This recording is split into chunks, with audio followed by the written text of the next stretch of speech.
No. Oh, I had loads. Let's begin!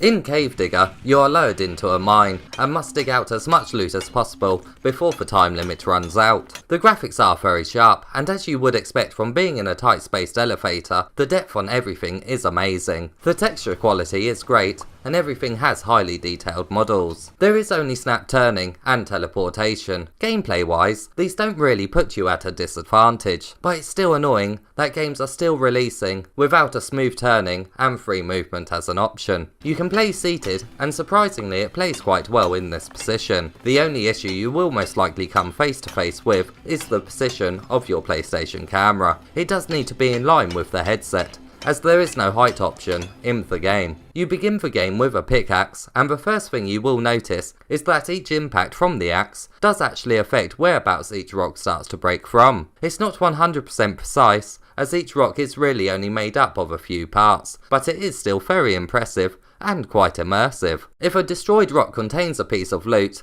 it will fall to the ground. To collect it, you must pick it up and drop it into a hole, which is found in the middle of the elevator. Each time you're lowered into the mine, a time limit begins. You always know how much time you have left, thanks to a counter found on your left hand, and when your time is nearly up, you are made aware thanks to a ticking clock sound, which does get your heart pumping, even more so if you have not picked up all of the fallen loot around you. If there is any loot still left on the floor, when the elevator starts to descend again, it will begin to roll into one of the elevator's floor's holes, and if it does so, it will be lost forever. So it really is a rush to collect everything you can. Each time you ride the elevator, you will go to a few floors. After your final floor, you are returned to a western saloon, where your loot is counted and money is rewarded to you. With this money, you can buy new items, and there's no shortage of new items to try out, as you're nearly always able to buy something new after a run, especially early on in the game. After buying a new item, a radio springs to life and a voiceover is heard that gives you details on your new item, and it does so in a comical way. Some of the items you can buy are a scanner, which highlights loot in rocks.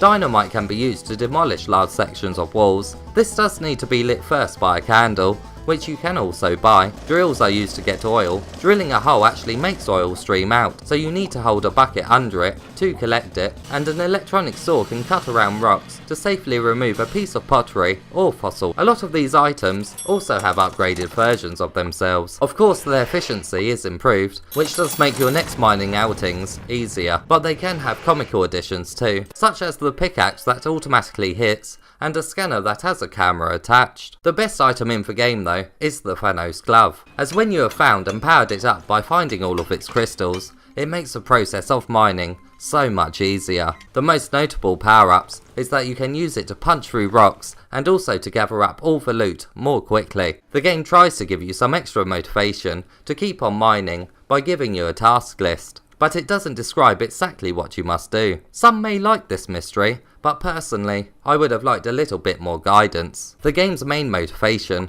comes from a massive door that requires keys to unlock it. A couple of these keys are in quite devious places, so it's a bit of a challenge to find them without a walkthrough. In an attempt to make the game longer, the game does have a few endings, and some are hidden. It took me 2 hours to find 3 of the game's endings. I'm not actually sure how many endings the PSVR version of Cave Digger has, but when the developers reply to my email, I'll let you all know how many there is in the comments below. The problem is when you find one of these endings, the game resets and you have to replay the whole game again. All of your upgraded tools and money are lost, and you start from scratch. It certainly makes the game tedious to see every ending. The endings that I saw were quite random with their locations, and was fun to see, but they don't last very long at all, which makes repeated playthroughs not very appealing, unless you're after the game's surprising platinum trophy, which shouldn't be too hard to grab if you use a walkthrough. I'm not going to show the list, as some trophies' descriptions will ruin moments in the game. The list does contain an amazing variety and demands that you use your tools in ways that you probably wouldn't have done otherwise. You will need to replay the game quite a few times too,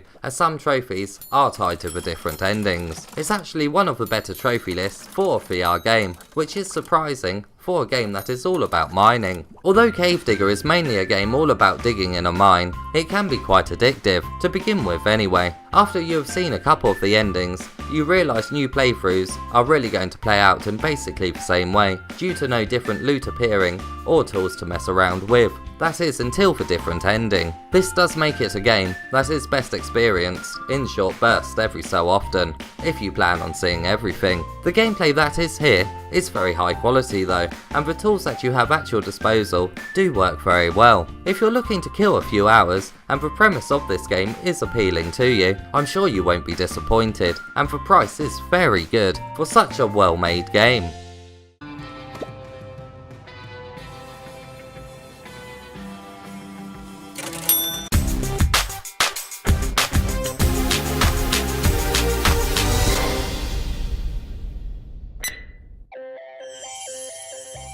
This game is priced at £7.99 or $9.99. We rarely see a well-made game like this at that low starting price, so it may be worth checking out.